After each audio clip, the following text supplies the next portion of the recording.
Bueno, buenas tardes. Vamos a empezar súper puntuales porque tenemos una agenda intensa, pero muy promisoria.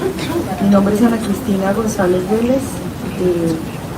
Yo soy cofundadora de la Mesa por la Vida y la Salud de las Mujeres, una organización feminista colombiana que lleva 25 años trabajando en Colombia por la despenalización del aborto, y que es la organización en la que nace el movimiento Causa Justa, que puso a este país a la vanguardia de América Latina y el Caribe en materia de regulación de aborto, con una idea que todavía tenemos en mente, y es sacar la conversación de aborto del ámbito penal, cambiar el paradigma de la regulación de aborto. Acá avanzamos bastante, pero no lo logramos completamente.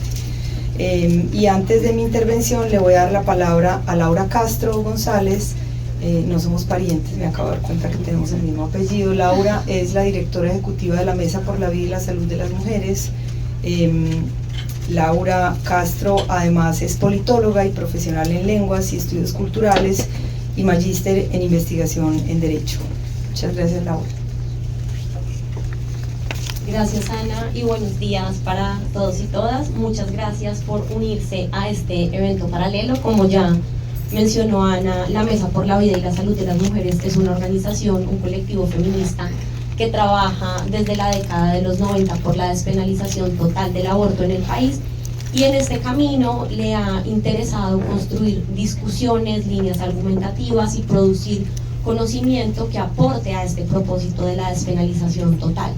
Y en ese caminar, una de las líneas argumentativas que hemos estado nutriendo ya hace varias décadas es precisamente la pregunta que hoy nos convoca: ¿cuál es la relación entre el derecho a la salud, el acceso a servicios de salud sexual y reproductiva y el acceso al servicio de interrupción voluntaria del embarazo? Y esta ha sido una pregunta crucial para nosotras porque nos interesa garantizar o acompañar la garantía de los servicios sexuales y reproductivos, puntualmente el servicio a la interrupción voluntaria del embarazo, pero también el marco normativo que permite el acceder o ejercer el derecho reproductivo, y ahí inscrito también pues el derecho al aborto. Este es un trabajo que hemos venido abonando con la despenalización de 2006 bajo las sentencias de 355, pero posteriormente también con el modelo de causales, donde hicimos un ejercicio interpretativo muy importante alrededor de la causal salud, y más recientemente en el trabajo que hacemos para aportar al movimiento Causa Justa en lo que tiene que ver con la implementación y la defensa de la sentencia C055 de 2022. Porque como ustedes recordarán, recientemente tuvimos dos sentencias problemáticas que negaron los servicios de interrupción voluntaria del embarazo a una menor y a una mujer indígena, y pusieron en el debate público una controversia sobre la existencia del derecho a la interrupción voluntaria del embarazo y sobre la obligatoriedad en la prestación de servicios de salud. Entonces volvió, digamos, a activarse esta pregunta que en todo caso siempre ha sido corazón de la mesa, y desde más recientemente estos 2 últimos años hemos estado teniendo muchas discusiones alrededor de esta pregunta. Hicimos un foro, un webinar el año pasado en torno a esta relación del derecho a la salud, los servicios de salud sexual y reproductiva y el acceso a la interrupción voluntaria del embarazo, y hoy nos encontramos gratamente también con ustedes para seguir discutiendo en torno a este tema de cara a la Comisión de Población y Desarrollo, que tendrá como centro la discusión sobre el derecho a la salud. No siendo más, bienvenidos y bienvenidas a este espacio, y esperamos seguir tejiendo estas discusiones con ustedes. Gracias.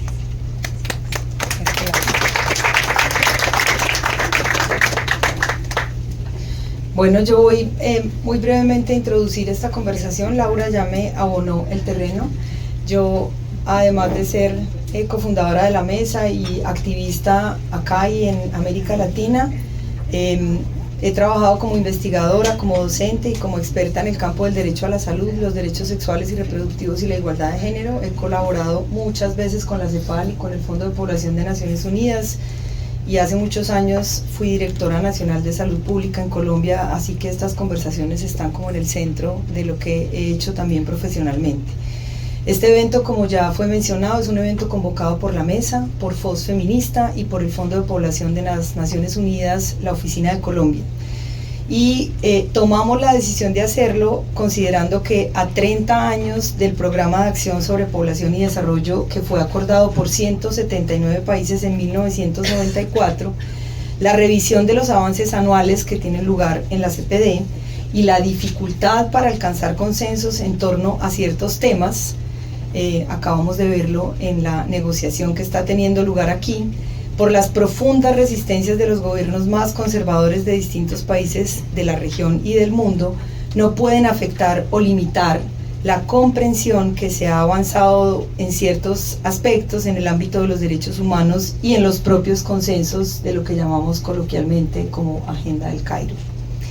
Para cuando en el 2025, durante la CPD, se discuta el tema de salud, que es el foco de la próxima CPD, esperamos que se hayan activado conversaciones que permitan, por un lado, ampliar la comprensión y fortalecer los argumentos sobre la relación inextricable que hay entre el derecho a la salud y la salud sexual y reproductiva.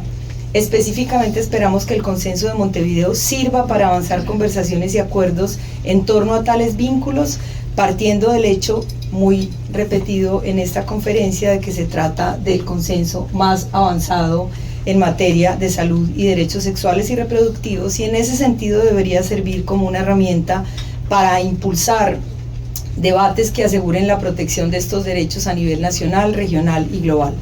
Esta decisión fue fácil porque, como mencionó Laura hace un rato, en diciembre del año pasado tuvimos una conversación similar, virtual, con 3 personas expertas, que se propuso con el fin de construir una narrativa sólida, coherente y consistente sobre la obligación de las entidades prestadoras de servicios de salud que hoy no sabemos si existen en Colombia, pero existían en noviembre del 2023, sobre la obligación de estas entidades y en general de los actores del sistema de salud a nivel departamental y local frente a la garantía del acceso a servicios de aborto, que tuvo lugar a propósito de algunas dudas que suscitaron 2 tutelas de la Corte Constitucional ya anuladas en el año 2023. Esperamos entonces que este evento sirva para afianzar los argumentos que los gobiernos de nuestra región y también los like-minded a nivel global podrían utilizar en los debates relativos a este tema. Así que nuestro objetivo es justamente generar un debate entre personas expertas sobre los vínculos que existen entre la garantía del derecho a la salud y los derechos sexuales y reproductivos. Y lo vamos a hacer a partir de el análisis de los estándares legales y sanitarios existentes que sirven para identificar argumentos claves justamente para alimentar esos debates y negociaciones regionales e internacionales. En términos metodológicos vamos a realizar una serie de presentaciones que abarcan como 3 niveles. El primero, la situación global, es decir, qué nos aporta el marco internacional de los derechos humanos, incluidos los comités de seguimiento de los tratados internacionales de derechos humanos y el sistema interamericano. El segundo, lo que hemos llamado la mirada sanitaria, qué nos aportan los marcos sanitarios sobre el derecho a la salud.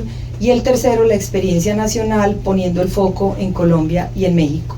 Y vamos a alternar en las presentaciones lo sanitario con lo legal, lo global con lo local. Sin más preámbulo, entonces, organizamos un poco como 2 mesitas porque éramos demasiadas personas y nos parecía como que se iban a asustar cuando entraban a la sala y dijeran, toda esa gente va a hablar, pero de pronto en 2 tandas se nota menos, sobre todo si a uno le advirtieron. Vamos a empezar con el señor Luis Mora. Él es el representante del Fondo de Población para Colombia. Tiene 30 años de experiencia en cooperación internacional para el desarrollo, población y salud, derechos humanos e igualdad de género, en contextos geográficos y culturales diversos que abarcan desde los países escandinavos, África subsahariana, Estados Unidos y América Latina. Adelante, Luis.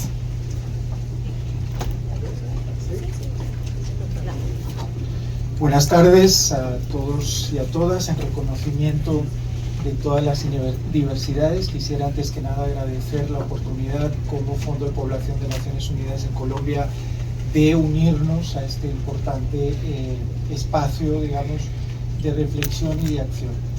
Digamos, habiendo tenido la oportunidad de interactuar durante bastantes años en lo que son, digamos, los procesos intergubernamentales, tanto en el marco de la CSW como de la CPD, como en lo que fue el proceso de construcción de la Agenda 2030, quisiera ser, digamos, un poco irreverente, por decirlo de alguna manera, en relación con la temática que nos ocupa y en relación, digamos, con el ángulo desde el cual podríamos abordar, u otro ángulo desde el cual podríamos abordar tanto el peso de la Comisión de Población y Desarrollo como, digamos, también del propio programa de acción de Cairo.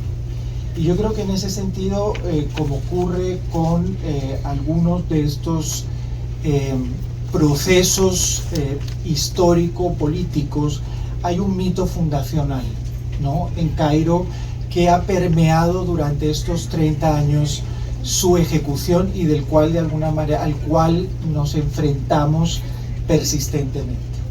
Es decir, repetimos constantemente, lo cual es cierto, que la conferencia y el programa de acción como tal representó un evento histórico, un cambio de paradigma al situar los derechos humanos y en particular los derechos reproductivos en el centro de la agenda de población, lo cual es totalmente cierto.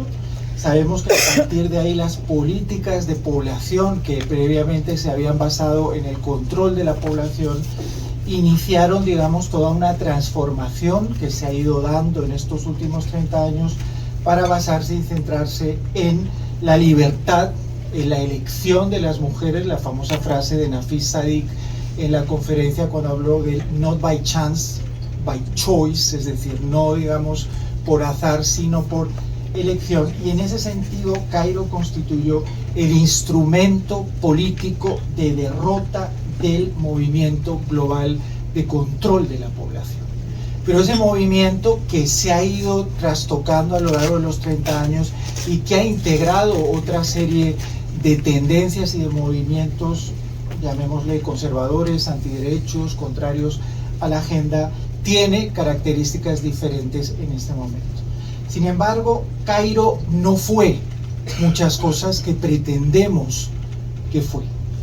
Cairo, digamos, en su génesis, no consiguió responder a algunos de los grandes obstáculos a los cuales nos enfrentamos y nos enfrentábamos 30 años antes, y como ya digo, creo que eso tiene un peso, ha tenido un peso a lo largo de estos años también en el sentido de una serie de expectativas que no necesariamente se pueden cumplir por la propia génesis del proceso.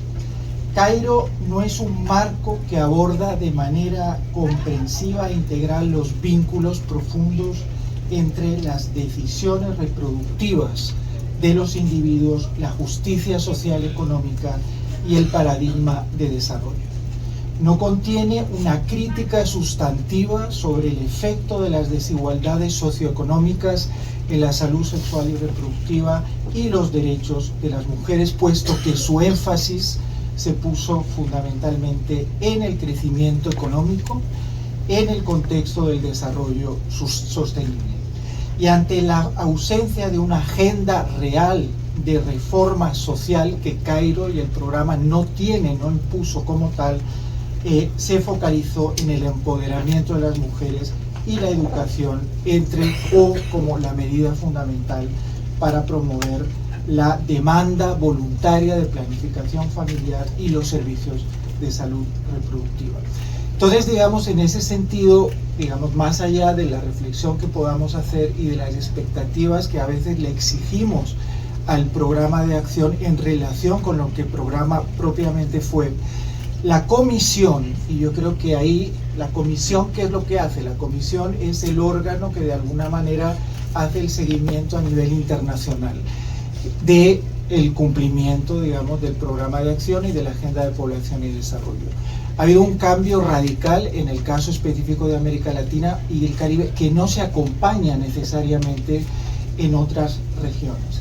Y en ese sentido hay otro mito, digamos, fundacional o, digamos, percepción, y es que la CPD no es parte del sistema internacional de Derechos Humanos de Naciones Unidas. Es una comisión, digamos, que tiene un rol, digamos, diferente. Los mecanismos de derechos humanos de Naciones Unidas son tres fundamentalmente: el examen periódico universal, los procedimientos especiales y los treaty bodies, o los órganos, digamos, que emanan de los tratados internacionales. Y yo creo que ahí está realmente el desafío, es cómo podemos construir una sinergia positiva entre esos mecanismos, que son los que han trabajado realmente el derecho a la salud y su vinculación con los derechos sexuales y reproductivos, y, digamos, los procesos de negociación en el marco de la CPD. Digamos, para hacer el cuento corto, en particular el EPU, el Examen Periódico Universal, es en este momento, como saben, el mecanismo más democrático que tiene todo el sistema de Naciones Unidas. Y hay un dato muy interesante: casi el 30% de las recomendaciones que emanan de los ciclos, digamos, periódicos del EPU se vinculan con la salud y los derechos sexuales y reproductivos, y que son además recomendaciones aceptadas y vinculantes para la mayor parte de los estados. Entonces, la gran pregunta, y yo creo que el gran desafío, es justamente cómo conseguimos construir un círculo virtuoso entre los instrumentos reales de derechos humanos dentro de Naciones Unidas y la CPD. Y yo creo que ese es uno de los grandes desafíos. Y por último, decir, sé que probablemente no va a ser muy bien recibido, pero siento que quizás sí es el momento, más allá del contexto político, que sabemos que en unos casos es adverso, pero de repensar la necesidad sobre una nueva conferencia internacional y un nuevo pacto internacional en materia de población y desarrollo. Gracias.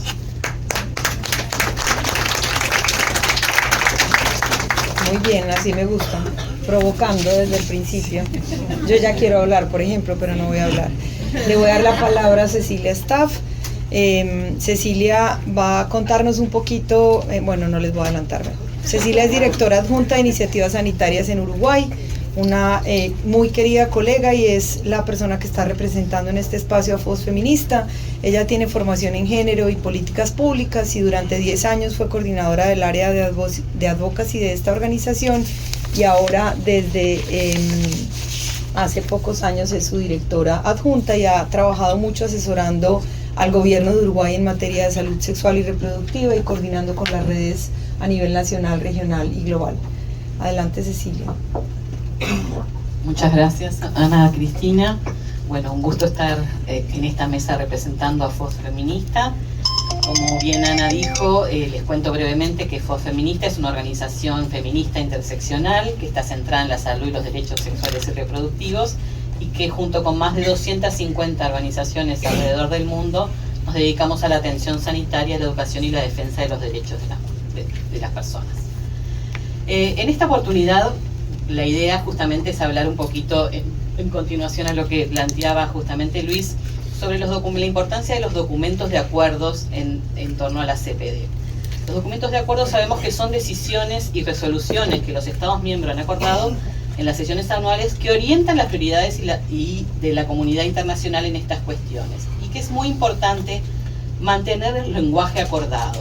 El lenguaje acordado es una herramienta para que los gobiernos rindan cuentas a nivel nacional de los compromisos que asumieron en cuestiones como en el avance de los derechos sexuales y reproductivos, y más ampliamente en el desarrollo sostenible, equitativo e inclusivo. Por lo tanto, los avances en el lenguaje también después se tienen que traducir en avances sobre el terreno en periodos a largo tiempo a través de las políticas que los países van implementando. Este refuerzo de los derechos en el lenguaje acordado es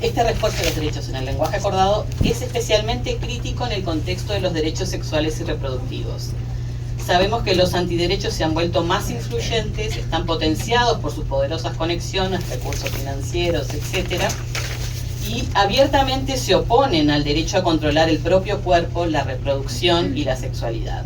Cada vez más los países han sido incapaces de llegar a acuerdos en derechos sexuales y reproductivos dentro de la agenda de CPD, como lo demuestra la falta de resoluciones o documentos finales en varias reuniones anuales en los últimos años. Por ejemplo, no hubo documento de acuerdos en 2023, 2018, 2017, 2015. Por lo tanto, el advocacy feminista debe seguir reforzándose por influir en el lenguaje utilizado en los documentos finales para garantizar que refleje una agenda sobre derechos sexuales y reproductivos más inclusiva y progresista que haga eco a las necesidades y realidades de todas las personas. Vamos a pasar a la diapositiva siguiente. Con este fin, desde FOS Feminista llevamos adelante una evaluación del lenguaje acordado y de los resultados desde las sesiones de CPD, analizándolos desde el 2004 hasta el 2023. En ese reporte, el objetivo de esa evaluación era comprender cómo ha ido cambiando el lenguaje en clave de derechos sexuales y reproductivos. En concreto, especialmente, se analizó el aborto, la violencia de género, la educación sexual integral, la anticoncepción y la salud e higiene menstrual en los últimos años. Este estudio pretende identificar las tendencias de lenguaje claves que logran el consenso en las negociaciones de la CPD y se convierten en conclusiones consensuadas. Como defensores de los derechos sexuales y reproductivos, comprender la evolución del lenguaje acordado nos permite evaluar los avances, identificar las lagunas que aún existen y reconocer las áreas en que la política se ha estancado, así como identificar retrocesos. Este estudio se hizo en base a un análisis documental y se cruzó también con una herramienta que se llama UN Advocacy, que probablemente muchos los conozcan, para garantizar que se incluyera en esta investigación todo el lenguaje pertinente acordado. Y ahí pudimos observar que en los últimos 30 años el lenguaje sobre derechos sexuales y reproductivos ha sido muy variado. La salud y los derechos sexuales y reproductivos han sido objeto de intensos debates, especialmente en el caso de grupos históricamente marginados como los jóvenes, las comunidades LGTBQ+, las comunidades indígenas, las personas que viven con VIH, las trabajadoras sexuales, las personas migrantes y desplazadas, las personas con discapacidad, entre otros. Cuestiones como el acceso a servicios de aborto seguro legal y educación sexual integral para adolescentes y jóvenes siguen dividiendo los Estados miembros. La inclusión en temas como la anticoncepción, el aborto y la educación integral en sexualidad varía de un año a otro, aunque el progreso de estas cuestiones no puede ser ni será lineal. Un análisis del lenguaje muestra que algunas de estas cuestiones a menudo se omiten por completo para lograr un consenso. En esta figura, la anterior, por favor. En esta figura, ahí está, resume dónde se mencionan estas cuestiones en los documentos finales en los últimos 20 años, en el preámbulo, en la parte dispositiva, en ambos, o si no se mencionan en absoluto. Y cabe destacar que la inclusión sistemática en las conclusiones acordadas no significa necesariamente que se esté avanzando. Por el contrario, el texto suele retroceder o debilitarse en repetidas menciones a lo largo de los años. Una de las principales tendencias observadas en el lenguaje acordado es la transformación y ampliación de la comprensión de lo que implica la salud y los derechos sexuales y reproductivos en el ámbito de la población y el desarrollo sostenible. Un progreso que hemos identificado, por ejemplo, que el concepto de salud reproductiva en el 2004 evolucionó a salud sexual y reproductiva en el 2009 y finalmente a salud sexual y reproductiva y derechos reproductivos en el 2010 y en adelante. Okay. El acceso al aborto seguro y legal se ha mencionado brevemente en los últimos 20 años. Tras introducirse por primera vez en el programa de acción de Cairo, se mencionó una vez en el 99 y luego en el 2009 y se mantuvo incluido en los documentos posteriores hasta el 2014. Y ahí voy a cerrar con lo del 2014, que es específicamente la última vez que se mencionó aborto en un documento acordado de la CPD, que no es por nada, pero fue cuando Uruguay tuvo la presidencia en esa conferencia. Que veníamos bien valentonados porque en el 2013 habíamos aprobado el consenso de Montevideo. Pero de todas maneras se mencionó aborto, pero también con un lenguaje bastante lavado, como se dice, y de alguna manera incluimos lo que tiene que ver con la reducción de riesgos y daños. Entonces, en el 2014 el lenguaje mejoró, instando a los gobiernos, entre otras cosas, a proporcionar acceso a información fiable y asesoramiento compasivo a las mujeres que tienen embarazos no deseados. A partir de ahí, el aborto desapareció por completo de todo lenguaje acordado dentro de la CPD. Después tenemos una serie de recomendaciones que ya no me va a dar el tiempo de comentarles, pero sí está disponible el reporte para que todas se puedan interiorizar, que realmente es interesante. Es importante utilizarlo y seguir impulsando realmente que estos lenguajes no se pierdan, que no negociemos a favor de lavar o de bajarle el perfil, sino que podamos seguir impulsando la agenda, cada uno desde el lugar que nos toca. Muchas gracias.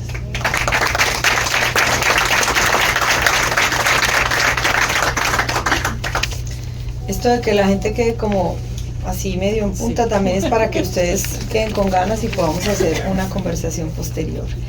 Voy a darle ahora la palabra a Jorge Rodríguez, quien nos va a compartir algunos aspectos sobre el informe regional de implementación del consenso en lo que tiene que ver con esta conversación.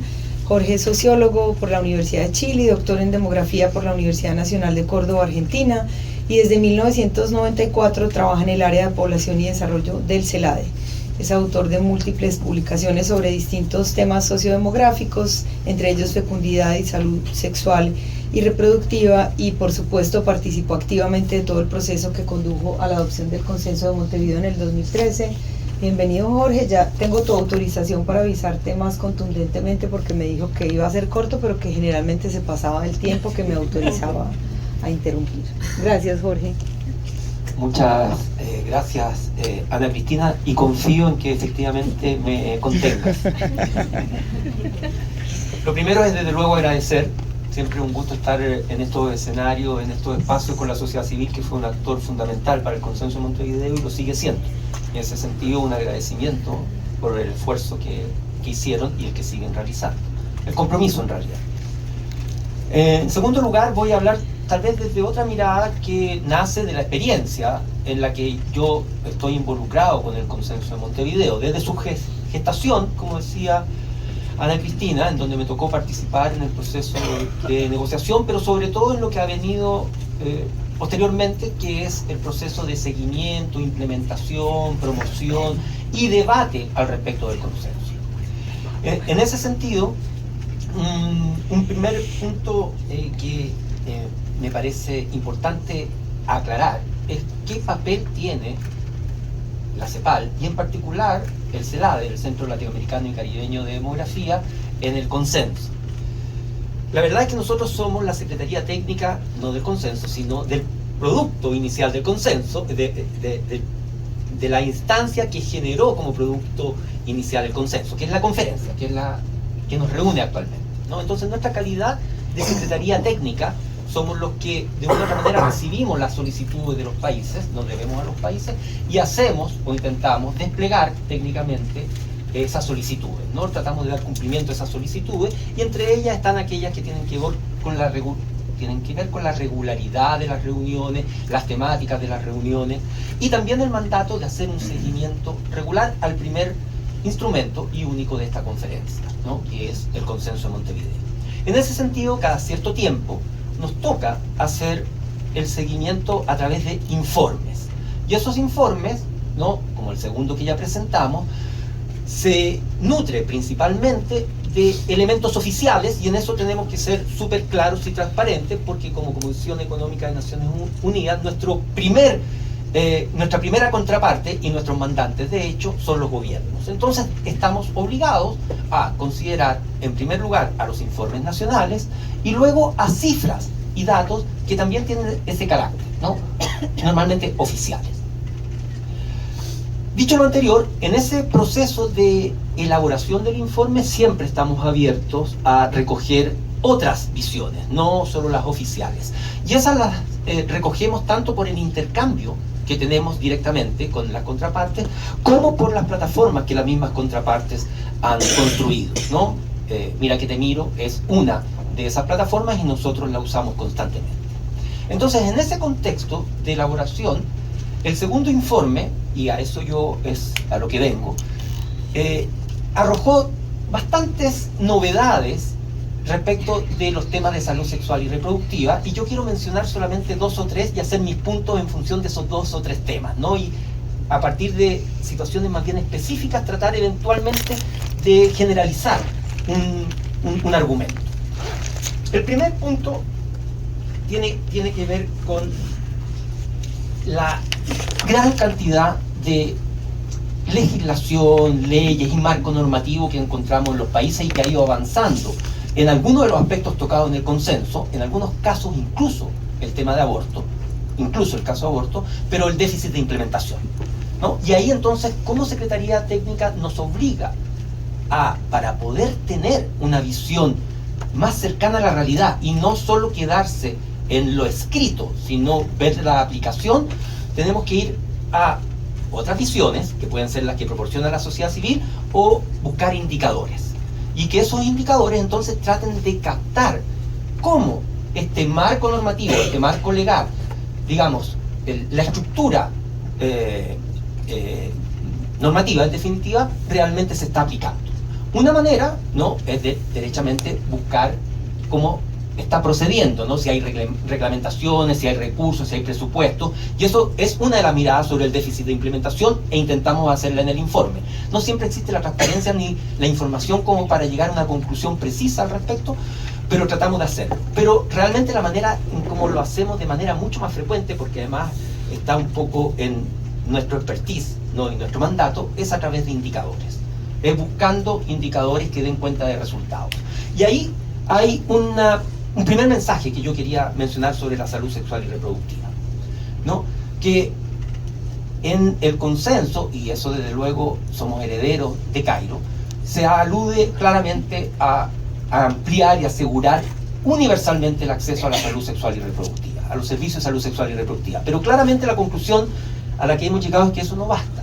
No basta no solo por el déficit de implementación a lo que ya me referí, sino que ese acceso tiene que ser oportuno y con calidad al menos, ¿no? Si no, definitivamente no sirve.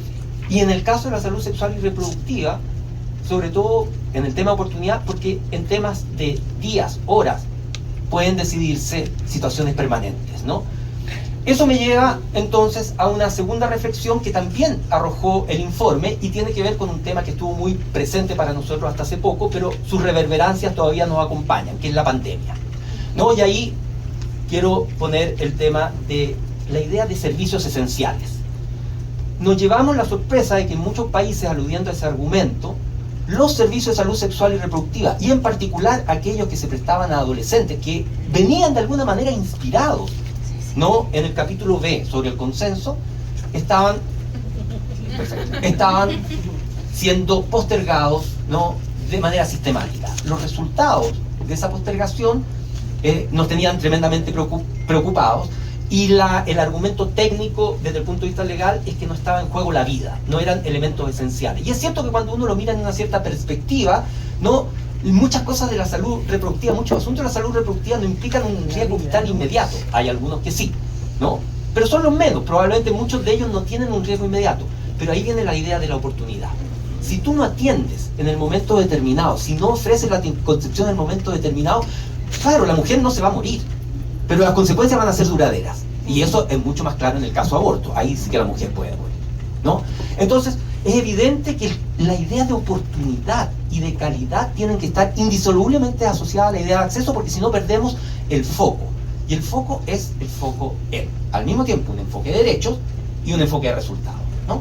Y quiero concluir, porque además cumpliste muy bien tu papel, solamente para referirme a que, como yo vengo del tema de adolescente y el consenso fue particularmente explícito. Bueno, el consenso, ustedes saben, medida 40, medida 42, medida 43, aborto, ¿no? Medida 11, educación integral para la sexualidad, 12 a 15, todas medidas prioritarias sobre adolescentes. Por primera vez se hablaba sobre adolescentes de esa manera.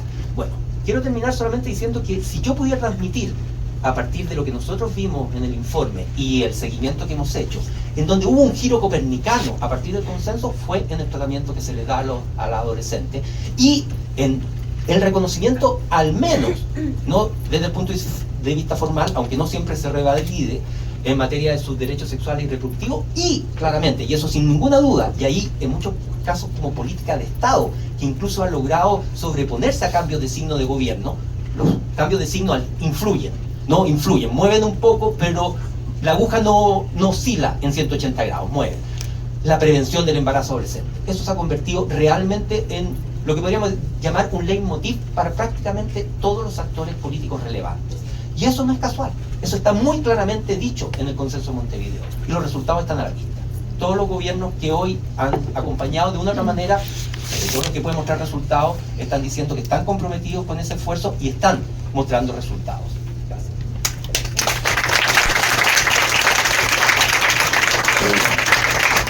Bueno, la verdad, estuvieron extraordinarios los tres. Muchas gracias, Cecilia, Jorge, Luis.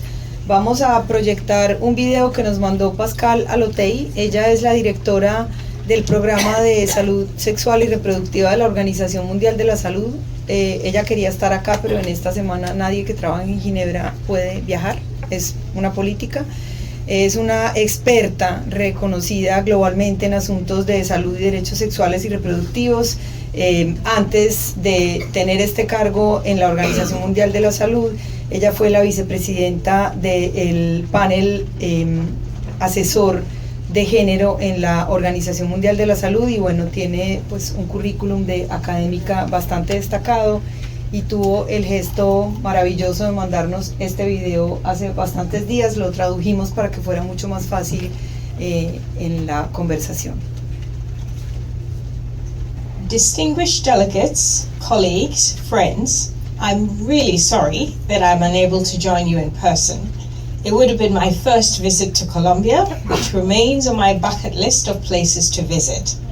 And it would have been a real privilege to engage with the amazing brain trust that has come together on this regional conference on population and development. So, sexual and reproductive health and rights. This is a matter that lies at the very heart of our shared commitment to advancing human rights and global health. These rights encompass fundamental freedoms such as the right to autonomy, bodily integrity, informed consent, privacy, and access to education and information. They protect the most intimate aspects of our lives, closely linked with our general health, mental and social well-being. Without sexual and reproductive health and rights, our ability to make autonomous and informed decisions about our bodies, health, sexuality and reproduction is severely compromised. These rights are crucial not only for individual empowerment, but also for combating gender stereotypes and advancing gender equality. They are interconnected with the broader social determinants such as labor market rights, decent work, and social protection, all essential for women's empowerment. Data reveals stark health disparities between genders and across different population groups and countries. When these disparities are avoidable, unjust, or unfair, they raise critical issues of equality, equity, and human rights. It is an undeniable fact that human rights are not universally enjoyed, often undermined by discriminatory practices and socioeconomic inequalities. The interconnection between human rights protection and health outcomes can be visualized as three overlapping circles. The first relates to direct health impacts on human rights violations. Violations such as torture, arbitrary detention, forced labor, gender-based violence, and harmful practices like child marriage and female genital mutilation have devastating effects on physical and mental health, leading to lifelong suffering or death. The last few years has seen an alarming increase in conflict-related sexual violence. The 2023 report to the Secretary General indicates that survivors of conflict-related sexual violence constitute a diverse and multifaceted group, including women, girls, men, boys, and individuals of diverse sexual orientations, gender identities, and those affected by disabilities. Their ages range from the very young to the elderly, with the majority coming from socioeconomically marginalized communities. The second circle relates to economic and social rights and health. The enjoyment of economic and social rights, education, adequate living standards, safe working environments, and gender equality plays a significant role in health outcomes. Addressing climate change and providing comprehensive sexuality education are critical to this context. And the third circle covers health policies and human rights. Health systems can either protect or violate human rights depending on how policies are developed, implemented, and evaluated. Non-discrimination, participation, information, and privacy must be upheld to avoid perpetuating gender inequalities and stereotypes. Health systems, as social institutions, reflect societal norms and values. They can be places where discrimination occurs or gender inequalities are perpetuated. As public institutions, often run by governments, health systems have a profound responsibility to protect and promote human rights. Promoting sexual and reproductive health and rights is central to realizing the right to health, but these rights are often politicized. Decisions related to one's body, health, reproductive choices, and sexuality can spark protests, influence elections, and dominate headlines. Discussions on sexual and reproductive health and rights touch everyone personally and invite diverse opinions, often rooted in values and religious beliefs. Health perspectives are frequently downplayed or ignored. However, these rights are integral to international commitments protected by the human rights legal system. Bridging the gap between international commitments and the intimate nature of sexual and reproductive health and rights is where WHO and our department excels. WHO's strengths lies in its commitment to health evidence in decision-making, demonstrating that promoting, protecting, and respecting sexual and reproductive health and rights is beneficial for public health. WHO's Sexual and Reproductive Health Program is driven by robust science. Through the UNDP, UNFPA, UNICEF, WHO, World Bank Special Program of Research Development and Research Training in Human Reproduction, HRP, WHO has provided high-quality data for over 5 decades, informing services that we often now take for granted. HRP's groundbreaking research spans safe and comprehensive abortion care, contraceptive safety, violence against women, self-care, sexual health, and quality care during and after pregnancy. WHO's record of evidence generation, synthesis, and research underscores how investing in science can operationalize human rights towards tangible health impacts. As we move forward, let us reaffirm our commitment to advancing sexual and reproductive health and rights through evidence-based approaches. By doing so, we can ensure that these fundamental rights are not only protected, but also promoted as essential components of public health and human dignity.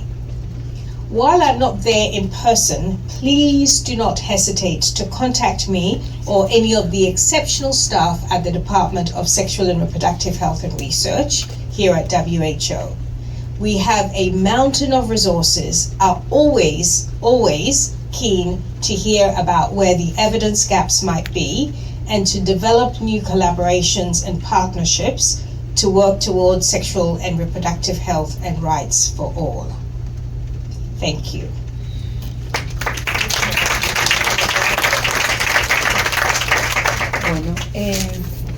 Bueno, si quieren, se pueden levantar de la mesa. No, ya estaban advertidos, no estoy haciendo mal. No sé, espero que no se vayan de la sala. Ha sido realmente muy interesante lo que dejaron acá y estamos haciendo todo el esfuerzo para que al menos 2 o 3 personas puedan preguntar porque yo por lo menos quedé con la lengua bastante picada. Voy entonces ahora a pasar la palabra a Julieta Rossi. Julieta es argentina y pues va un poco a compartirnos la mirada legal internacional. Julieta es abogada de la Universidad de Buenos Aires, con especialidad en Derecho Penal y Derecho Internacional Público. Es además magíster en Derecho de la Universidad de Nueva York, especialista en Global Public Service Law, becada por la Universidad de Nueva York y la Comisión Fulbright, y más recientemente diplomada en Género y Cambio Climático por Claxo. Lo más importante para nosotras en esta conversación es que ella actualmente es experta independiente en el Comité de Derechos Económicos, Sociales y Culturales de las Naciones Unidas. Julieta, muchas gracias y de nuevo gracias por aceptar esta invitación.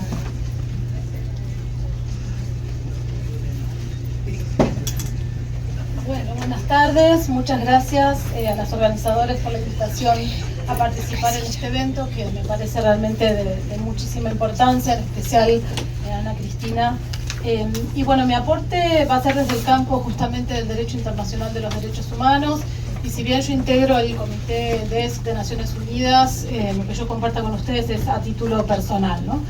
Y bueno, para responder a las preguntas de las organizadoras y para comenzar, creo que es importante señalar que desde la aprobación del programa de acción de la Conferencia Internacional sobre Población y Desarrollo de 1994 y el Consenso de Montevideo de 2013 como hoja de ruta de su implementación para América Latina y el Caribe, estos documentos que pusieron, como ya se dijo, de relieve, con mucho énfasis, las afectaciones a la salud sexual y reproductiva desde un enfoque de derechos humanos y de género, las normas y la jurisprudencia internacionales y regionales en la materia han evolucionado considerablemente. Estos avances y desarrollos indudablemente deben dialogar y ser incorporados en las agendas y compromisos políticos de los Estados, de modo de no disociar los caminos del desarrollo sostenible e inclusivo y de los derechos, como se dijo al principio de este panel. Desde formulaciones expresas contempladas en tratados de derechos humanos hasta pronunciamientos específicos más recientes de los órganos del sistema universal y del sistema interamericano, tanto en el marco de casos contenciosos, de informes temáticos, informes de países, así como en recomendaciones específicas a los estados, hoy por hoy podemos afirmar que existe un reconocimiento pleno y sin ambigüedades de los derechos sexuales y reproductivos en el derecho internacional de los derechos humanos. En particular, la salud sexual y reproductiva se considera parte integrante y contenido esencial del derecho a la salud, y dada esta evolución, su consagración tanto normativa como práctica no puede sufrir retrocesos válidos. Planteo distintos argumentos para apoyar esta afirmación. En primer lugar, los instrumentos iniciales de derechos humanos, desde las declaraciones universal y americana del 48 hasta el Pacto de Derechos Económicos, Sociales y Culturales, el Pacto de Derechos Civiles y Políticos y la Convención Americana de Derechos Humanos, consagran distintos derechos que están estrechamente relacionados con los derechos sexuales y reproductivos, como ya también se mencionó, ¿no? Pero la vida digna, la integridad física, la libertad personal, la vida privada y familiar, la protección de la familia, el acceso a la educación y a la información, pero más directamente, o quizás también directamente, con el derecho de toda persona al disfrute del más alto nivel posible de salud física y mental, que debe ser garantizado desde el principio transversal y de máxima jerarquía dentro del derecho internacional de igualdad y no discriminación, en particular desde los enfoques de género, étnico-racial, de discapacidad, del ciclo de vida y de la interseccionalidad. En una interpretación y lectura social, igualitaria e interdependiente de las primeras normas internacionales, se puede afirmar que el derecho a la salud sexual y reproductiva se deriva de distintos derechos civiles y sociales y que además es parte esencial del derecho a la salud, en tanto constituye un componente básico para asegurar el derecho a la salud integral y el disfrute del más alto nivel de bienestar físico, mental y social de todas las personas, especialmente de las mujeres y de las personas gestantes.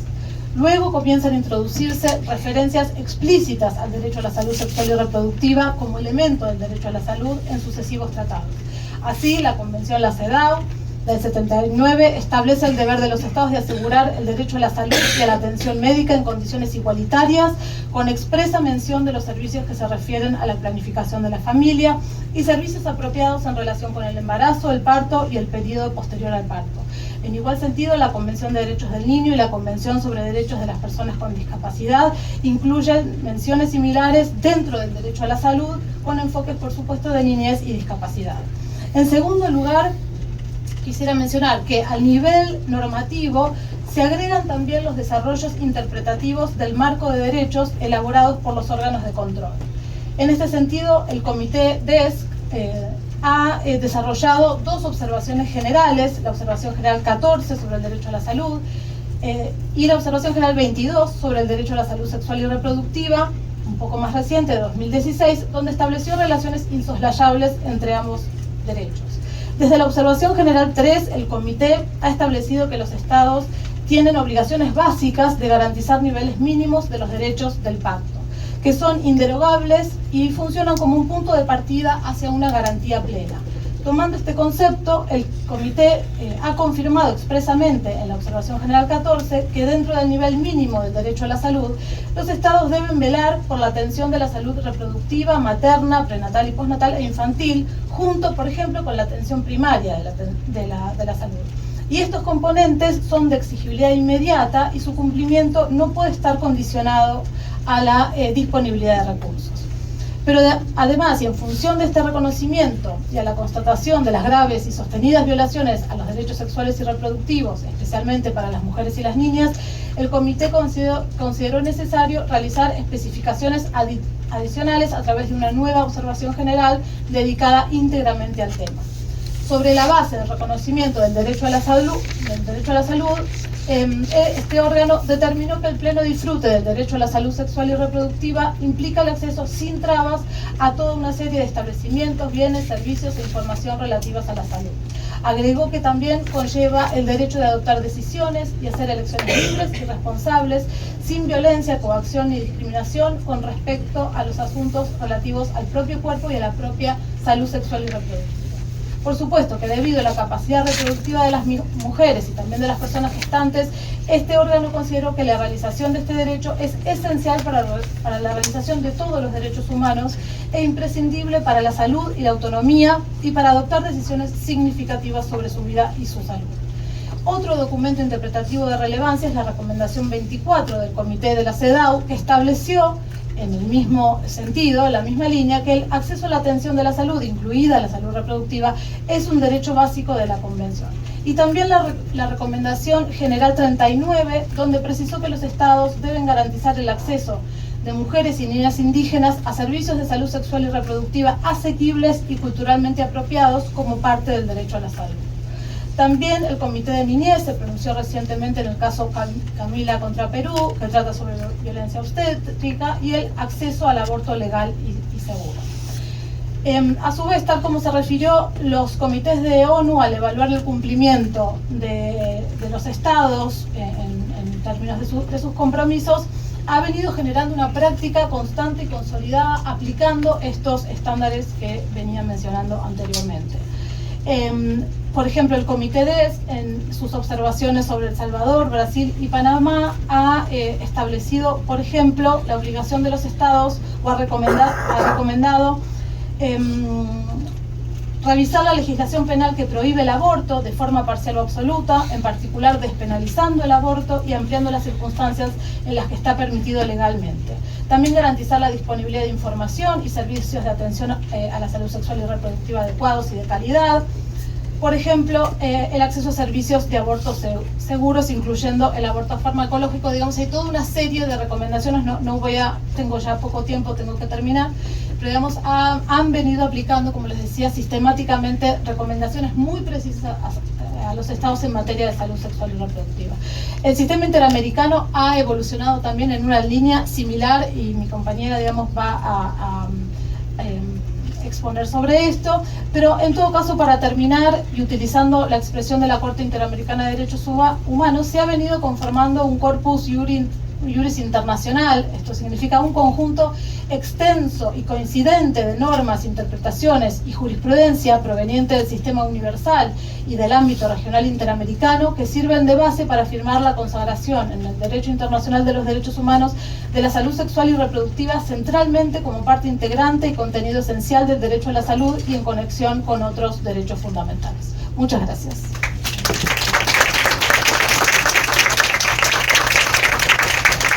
Excelente, Julieta. Siento que te obligamos casi como a ahogarte de la velocidad con que te tocó hablar, pero pues, como se dice en esta tierra, más claro, no canta un gallo, ¿cómo era eso?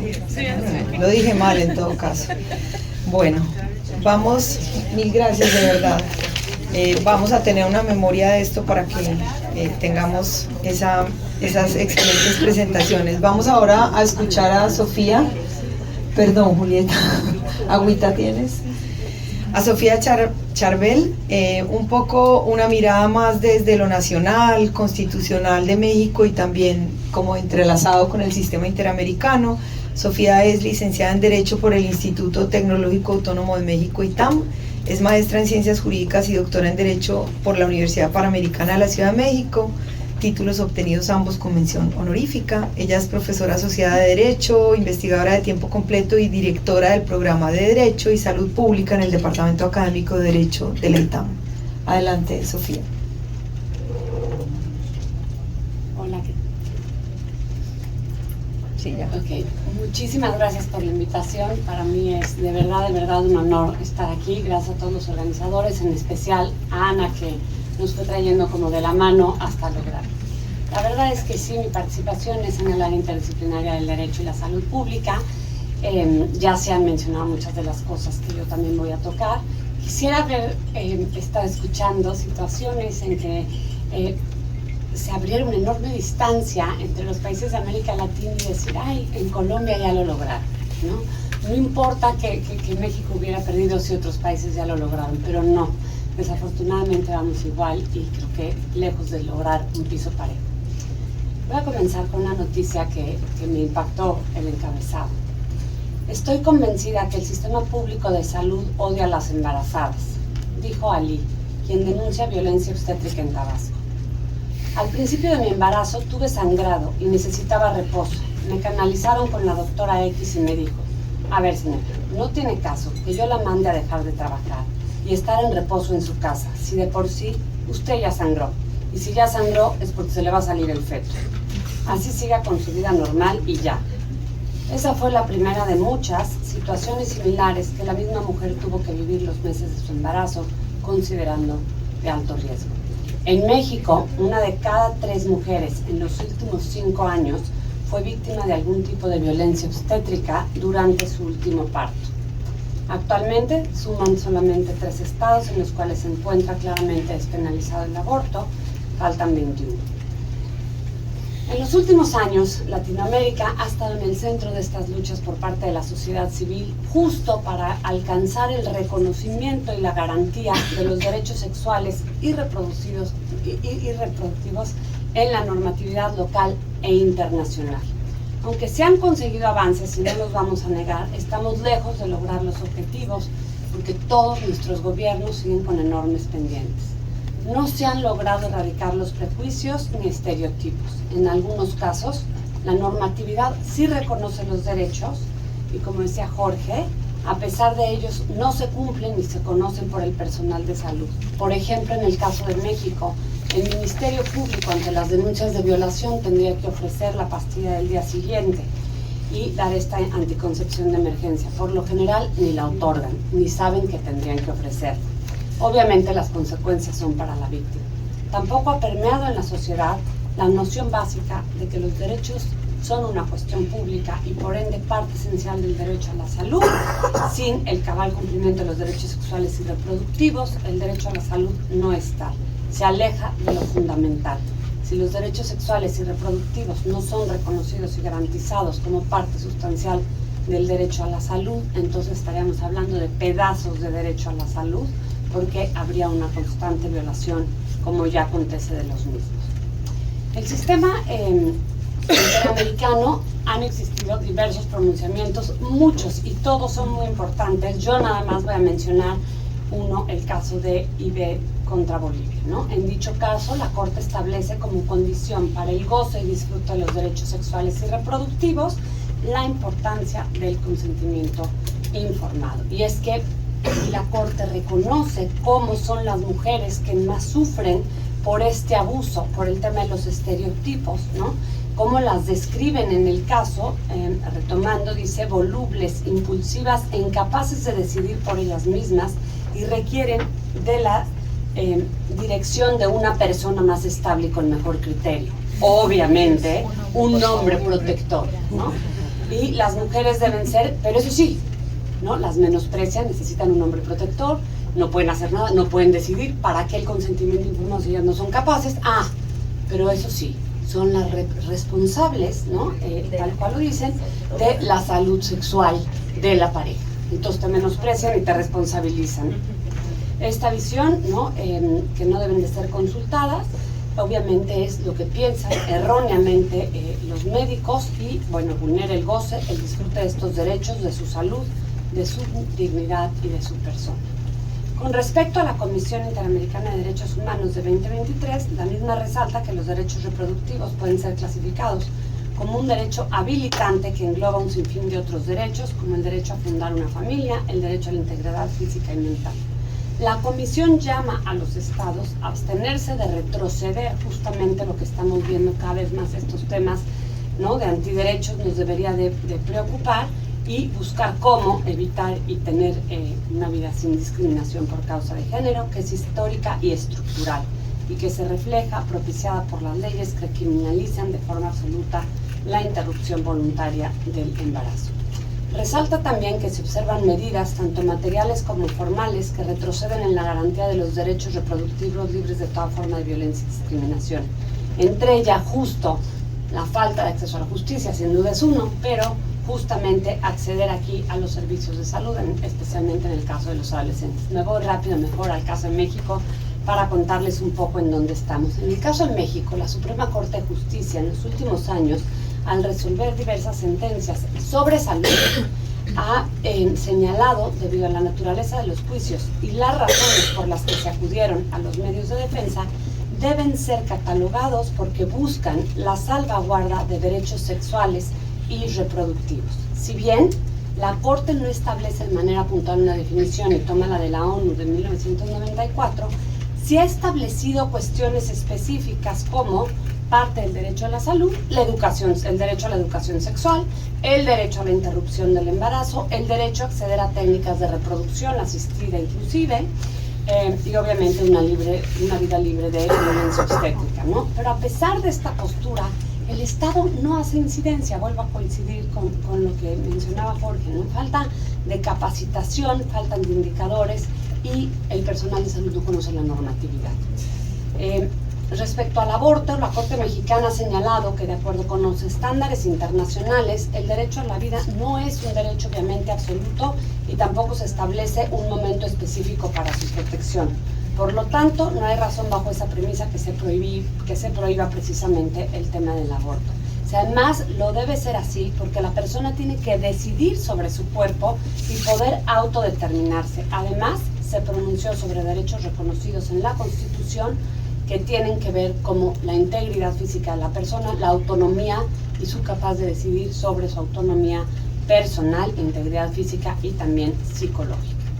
La Corte dice que el tema de despenalización del aborto, la Corte Suprema de México, para combatir problemas en materia de salud, como acabar con práctica de abortos clandestinos, lo cual ponía en riesgo la salud de las personas gestantes, garantizar un trato igualitario a las mujeres, en específico a las de menores ingresos, y reconocer que no debe existir la maternidad forzada y reconocer así la libertad reproductiva.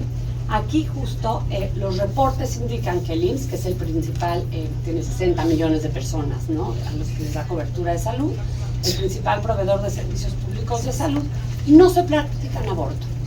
Simplemente no se practican aborto porque decían que el Código Penal era contradictorio, una ONG gira y lleva el amparo, lo gana y se logra establecer que ya tenían, digamos, que no podían eximirse ocultándose en códigos penales y demás porque ya estaba el aborto, porque ya se había ganado esto y la Corte ya lo había dicho. Sin embargo, en los datos siguen mostrando que no se ha logrado hacer un solo aborto, ¿no? Entonces, un minuto.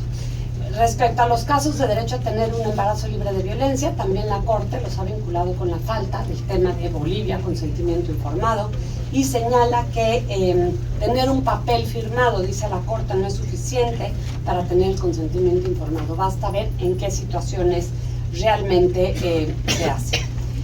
Si bien en México, me voy a saltar algunos ejemplos, pero si bien en México se han establecido temas por la Corte y temas en la normatividad, el atraso operativo para lograr los objetivos de salud pública y los objetivos de la protección de los derechos sexuales y reproductivos es la mayor falla el día de hoy. Los gobiernos no están haciendo incidencia. Una norma oficial mexicana 046, que es muy importante en nuestro tema de aborto en México, les quiero platicar que se publicó por primera vez en 2005. Eso no suena tan mal. El primer lineamiento para su operatividad fue en 2022, ¿no? Entonces, sí había en una parte del sector público, pero no en el otro, pero entonces ¿cómo se hace? ¿Pero qué me exime, qué no? ¿De qué me protege, qué no? Como servidor público. Termino. Es claro que aún queda un largo camino por recorrer para garantizar plenamente estos derechos a todas las mujeres en México y en América Latina. Por ello es necesario que sigamos trabajando para construir un futuro donde cada persona puede ejercer sus derechos sexuales y reproductivos sin restricciones ni barreras. No solo necesitamos normatividad, sino también indicadores de avance. Muchas gracias.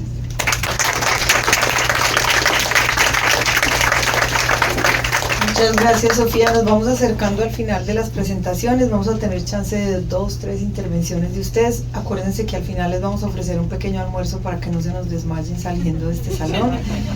Y tengo el inmenso placer de darle la bienvenida a Tatiana Andía. Ella nos va a hablar un poco de la mirada nacional desde el sector salud en Colombia. Tatiana es economista e historiadora de la Universidad de los Andes, con maestría en desarrollo del London School of Economics y doctora en sociología de la Universidad de Brown. Tatiana se ha interesado por la economía política del desarrollo, en particular en lo que tiene que ver con las desigualdades en salud, las tensiones entre integración económica global y la garantía de derechos sociales.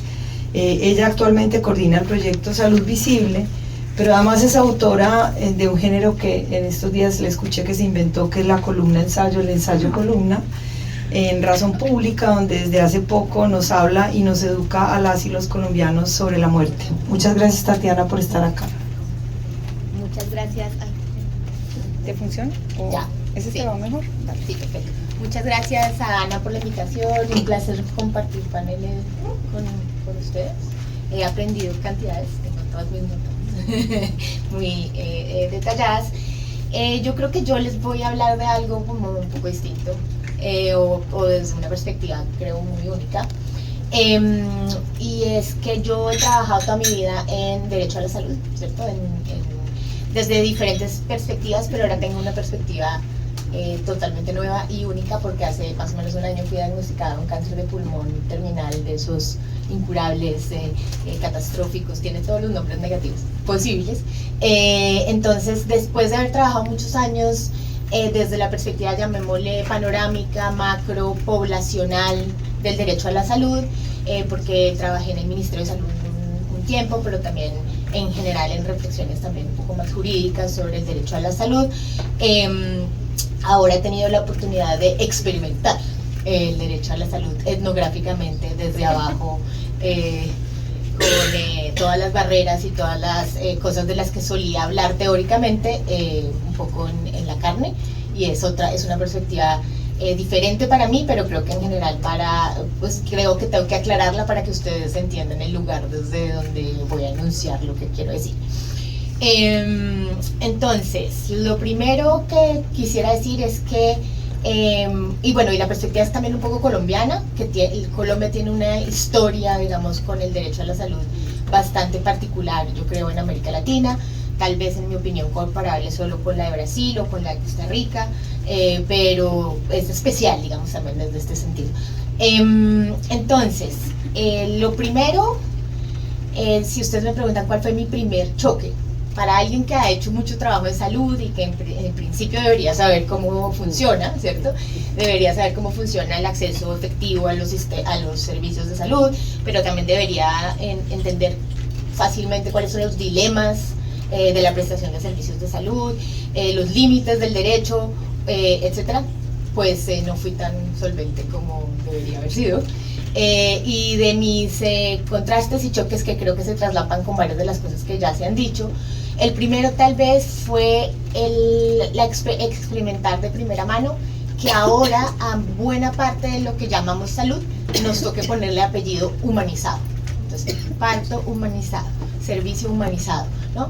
O sea, ¿en qué momento la salud dejó de ser humanizada, ¿no? Si uno pensaría de todos los derechos fundamentales, ¿no? La salud es como obviamente humana, en el sentido de que es frente a un humano, ¿no? Es en relaciones humanas que generalmente se da, y sin embargo hemos tenido que ponerle a todo humanizado porque algo está pasando que lo impide que sea humanizado.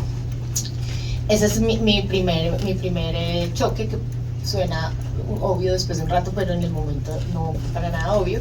Y creo que eso me lleva a, yo creo que el derecho fundamental a la salud, en Colombia en particular, pero creo que en América Latina, ha tenido como dos grandes vicios.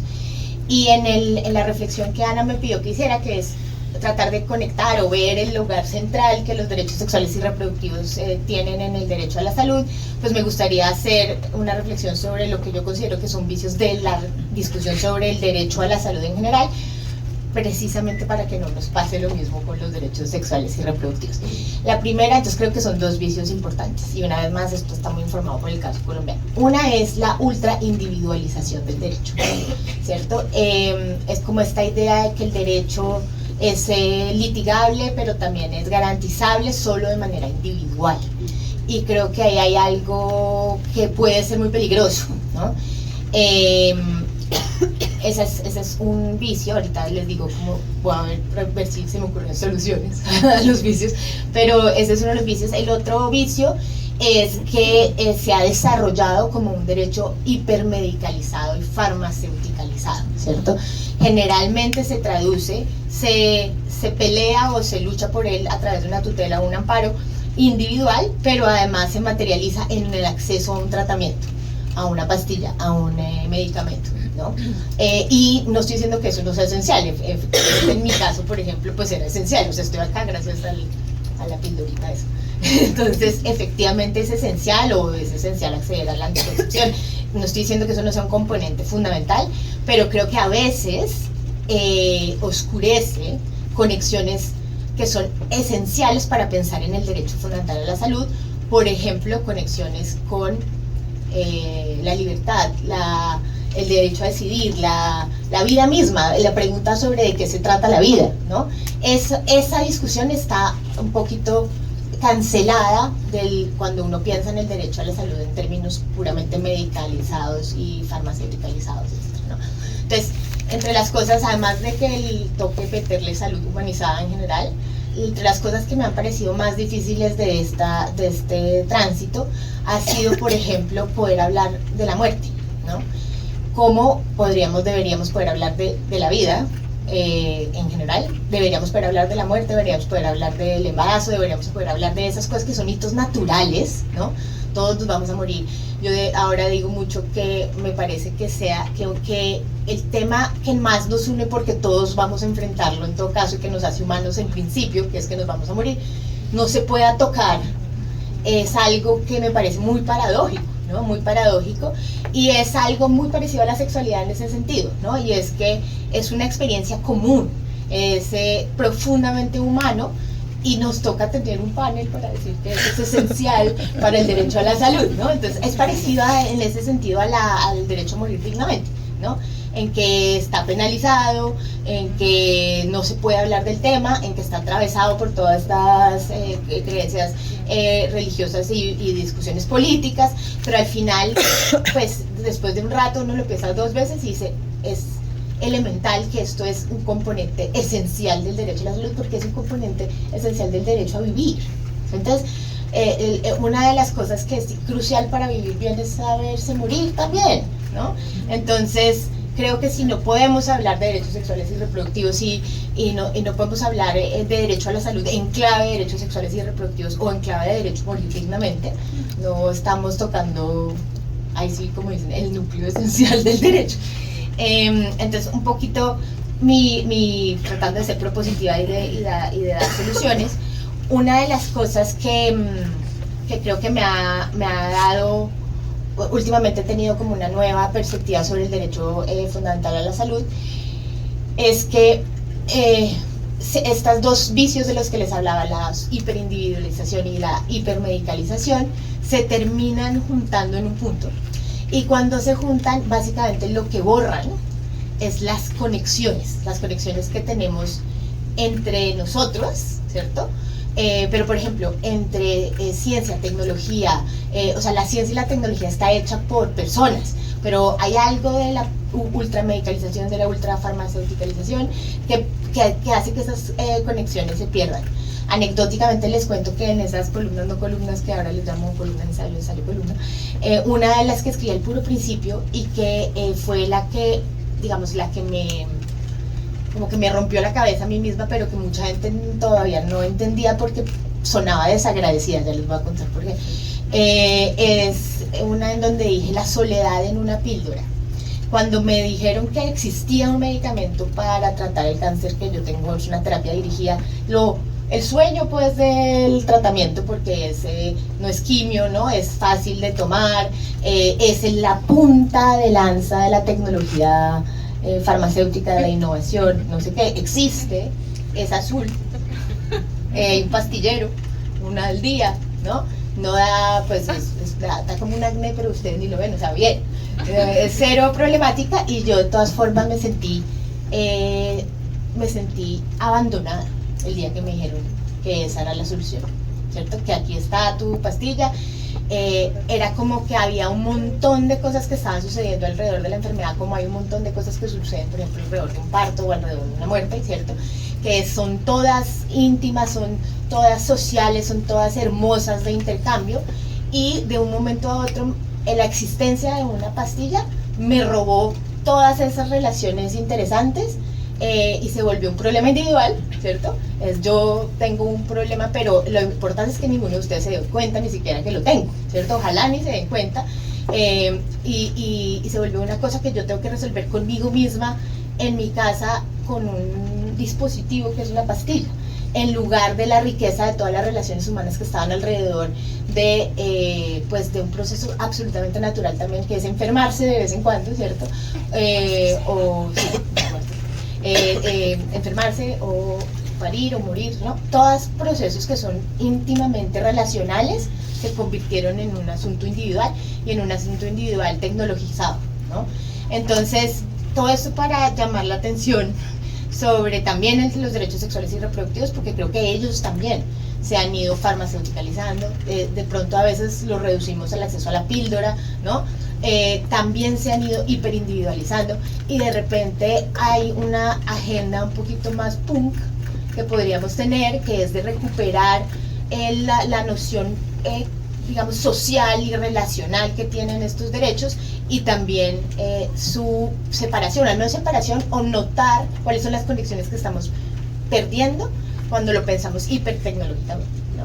Ese es mis 2 centavos para el tiempo.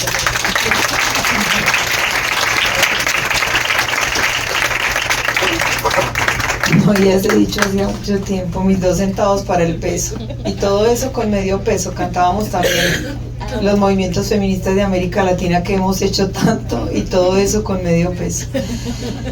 Bueno, muchas gracias de verdad a todas. Yo quisiera que 2 o 3 personas muy rápidamente hagan o una intervención o una pregunta para hacer el cierre de esta conversación y luego poder compartir nuestro sándwich. Sara, acá, María Alicia, pero muy rápido. Acá está el micrófono. ¿Ah? Puede ser un comentario, una pregunta, una duda. ¿Sí me escuchan? Sí. Hola, mi nombre es Sara, yo soy abogada de la mesa. Tatiana, esta pregunta es para ti, es porque quedé muy picada con la idea de cuál es esa agenda punk contraria a la individualización y a la medicalización como tan extrema del derecho a la salud. Acá la colega. Hola, soy Majo Corbalán de Argentina, de la campaña Aborto y de ADEM. Gracias a la Mesa por la Vida por este panel maravilloso, muchísimas gracias. Las quiero provocar a ustedes y también a las compañeras que están aquí porque yo soy de una provincia, ¿no? De la capital de Argentina, y a mí me resonó muchísimo todo lo que habla sobre la deshumanización. Y en este momento en que Argentina está en crisis democrática y está Milei atacando nuestros derechos, las que acompañamos abortos también estamos como atajando goles de un montón de lados, ¿no? Y entre ellos surgen circuitos de aborto clandestino, medicación que no funciona, ante los discursos de odio surgen profesionales de la salud que antes no se negaban y ahora sí se creen con el derecho de negar este servicio. Entonces les quiero provocar, porque nosotros hemos hecho un recurso de amparo colectivo con 180 casos testigos. Y a ver como si esto sirve y cómo también pensamos otras formas de apoyarnos. Perdón, Ana Cristina, gracias. No, a ti. Soy María Elisa Gutiérrez de FUS Argentina. Y lo que yo quería comentar era un poco para todos los panelistas, que pensando tanto en la plataforma de acción como pensando también en el consenso, me parece que hay una dimensión que sería sumamente interesante reflexionar, que es la dimensión cultural, que en general no aparece demasiado detallada y tampoco aparece demasiado dialogada en este panel maravilloso que me encantó. Y quiero decir algo. Hablaron por allí de las capacitaciones, de la importancia de las capacitaciones, de la importancia. Muchas veces hay muchísimas capacitaciones y sin embargo hay algo del orden de lo cultural que no accede. Y aquí está la ex directora nacional de salud sexual y reproductiva de la Argentina, a la cual le pido un aplauso porque accionó maravilloso y sin embargo esos problemas no se lograban terminar de solucionar. Pásale un segundo a Esperanza. Párate en el pie izquierdo, ¿vale? En el pie derecho. Que tiene la pata rota. Rápido. Yo tengo comentarios y o preguntas para el primer panel, ya vi que están haciendo aquí otros. Y es la misma pregunta para Luis, para Ceci, para Jorge. Ustedes dicen que Luis dice que se puede, que hay que buscar un nuevo Luis pacto. no está. Así, Luis se fue. Bueno, ahí lo dejo. Ceci nos llama a que estemos reiterando el lenguaje acordado y ver si hay un nuevo lenguaje. Y Jorge nos dice que en salud sexual y reproductiva, si no va con los apellidos de oportunidad y calidad, de poco nos sirve. La pregunta es ¿cómo y si se puede? Súper fácil de responder. Todas se las vamos a quedar de bien. Carol, muy breve. Bueno, yo también tengo la pregunta para los dos paneles y es, aunado todo lo que dijeron ya las compañeras, como en términos de que los estados no están haciendo la suficiente incidencia y no están coordinando a veces muy bien pues como con las agencias de cooperación, cómo humanizamos precisamente esa prestación, ese acceso de la mano de las organizaciones de la sociedad civil, que también tenemos la capacidad de hacer como ese acompañamiento, esa incidencia y ese seguimiento. Bueno, esto está todo fuera del guión. Vamos muy rápidamente a que no vayan a responder todas las preguntas para que quede bastantes ganas de seguir conversando, pero un comentario final y luego yo hago un cierre muy diminuto. Dale, Jorge, adelante. Sí, bueno, muchas gracias por la interpelación. Yo te diría que, obviamente no te voy a dar una respuesta de cómo hacemos, es muy difícil, lo primero es que hay que tenerlo presente y me gustaría colgarme para incluso hacer la tarea un poco más difícil a partir de la pregunta sobre el tema de la culturalidad o el tema de la cultura, porque no solo tiene que ser oportuna, no solo tiene que ser de calidad, sino que de alguna manera tiene que ser culturalmente pertinente también. Entonces, la verdad es que hay varios apellidos, pero también en la vida cada día tiene su afán, ¿no? Hay que pensarlo así, no va a llegar de un momento lo que esperamos. Hay que ir primero por la norma, claramente es muy importante, y que asegure el acceso, pero de la salud sexual y reproductiva, ¿no? Con servicios adecuados. Y progresivamente, probablemente, desde el inicio se puede plantear como que esté en el inicio, pero luego hay que estar poniendo el foco en aquellos otros apellidos que hacen la totalidad del proceso. Digo, si se puede instalar desde el primer momento, ideal, pero la vida en general muestra que el ejercicio de derechos tiene algo de progresivo también, y así se reconoce. Gracias, Jorge. Muchas gracias, divina la pregunta, Esperanza, nos deja a todos pensando, pero no, realmente creo que acá tenemos muchos insumos en esta mesa que nos pueden ser de utilidad a cada uno desde los diferentes lugares de inserción. Pensando puntualmente en la próxima CPD, donde el tema será salud, y seguramente será una discusión esto de incluir la salud sexual y reproductiva, creo que acá las colegas brindaron muchos insumos que podemos usar para la incidencia desde los diferentes lugares. Y no es solamente tarea de uno, sino de todos, y de la articulación desde el Estado, desde la sociedad civil y desde las agencias también. Gracias. Sofía, ¿quieres decir algo? Me uno a lo recién dicho, simplemente decir que si bien existen todas estas dimensiones, la dimensión cultural, social, etcétera, pensando, digamos, positivamente, creo que son las ONG, esto que mencionabas, las organizaciones de la sociedad civil, las que han logrado poner esto en la agenda, las que han logrado que esto esté en las leyes, las que han logrado que se lleven a cabo los amparos. O sea, sí necesitamos al Estado, desafortunadamente, porque tienen el dinero, el presupuesto para poder empujar la agenda, ¿no?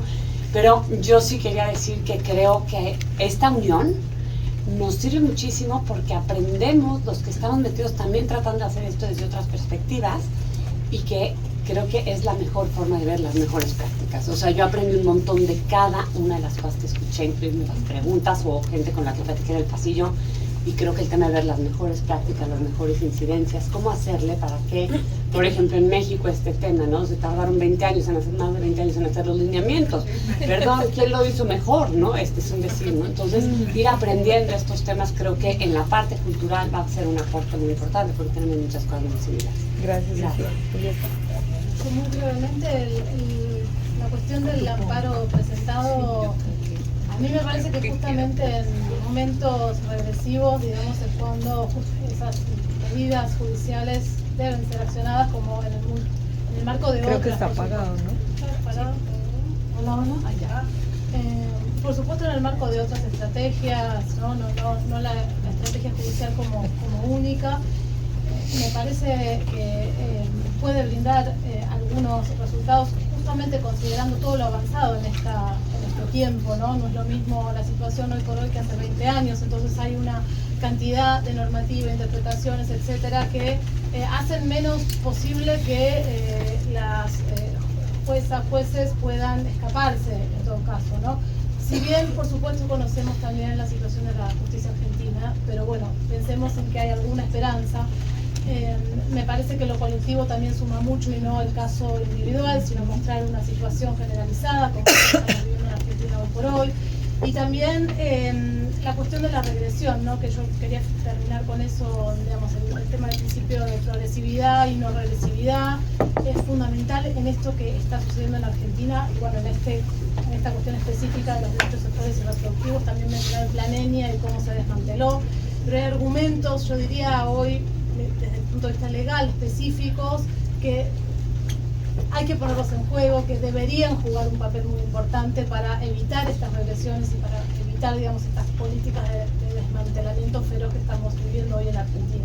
Y también pensar en las instancias internacionales, en volver a activar las instancias internacionales, ¿no? Que quizás en los tiempos de un poco más de bonanza no son vistas o son vistas más excepcionalmente, pero bueno, hoy hay que volver a pensar en justamente hacer denuncias en todos los foros posibles, que son muchos por suerte, por supuesto como un granito de arena más, ¿no? Sin pensar en que son soluciones mágicas, por supuesto, y volviendo a esto de la articulación, la posibilidad, digamos, o promover la generación de estrategias y acciones interdisciplinarias, intersectoriales, de todos los, ¿no? Y como siempre el motor es la sociedad civil y las organizaciones que están en el territorio.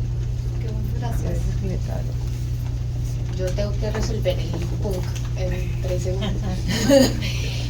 Pero en realidad pues no tengo obviamente la respuesta de cómo es una, pero sí tengo ideas. Entonces una idea definitivamente es, por ejemplo, esta es la conexión entre los litigantes, definitivamente en como privilegiar las demandas colectivas sobre las demandas individuales, no tanto solo como porque te va a tener jurídicamente más sentido o lo que sea, sino porque conecta a la gente, o sea, es como porque ocurre esa conexión en donde nos damos cuenta que es indispensable para mi derecho, tu derecho. Y creo que esa discusión puede ser muy fructífera, pero la otra es el diálogo en general, por ejemplo, en esta cosa del cambio cultural y de y de la capacitación o no la capacitación de los trabajadores de los sistemas de salud, etcétera. Creo que ahí mi experiencia esta íntima que les digo, lo que más ha mostrado es que lo humanizado ocurre en el diálogo, ¿cierto? Es cuando el médico no lo trata a uno como un ente o como alguien que no es capaz de decidir nada, ¿cierto? Sino lo trata como un humano, como un ser humano, como se pone en los zapatos de uno. Eso mismo yo creo que debería haber en la agenda general, ¿cierto? Y es poner en los temas, así los temas sean difíciles de hablar, en el momento en el que uno no es el único que está decidiendo, sino que la otra persona se identifica a sí misma como una persona que también tendrá que tomar esa decisión o la tomó de forma libre antes, ¿no? Como en ese diálogo horizontal es donde yo creo que se puede avanzar más en la transformación cultural, la transformación de las mentes de otros que no lo ven igual, ¿no? Y es como, francamente, ¿no? Francamente, es difícil, yo sé, pero esa sería mi querido. Mi propuesta punk. Por ahora estás como moderada con el punk. Sí, bueno, estoy súper moderada.